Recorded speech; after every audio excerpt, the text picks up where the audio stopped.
In Jiangxi province, there is such a Chinese migratory bird town. This is a land with a long history.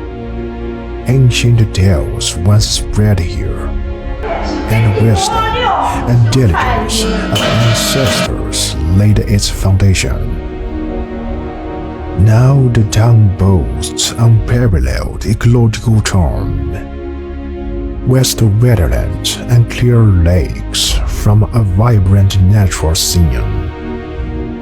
Every year, when seasons change, numerous migratory birds arrive.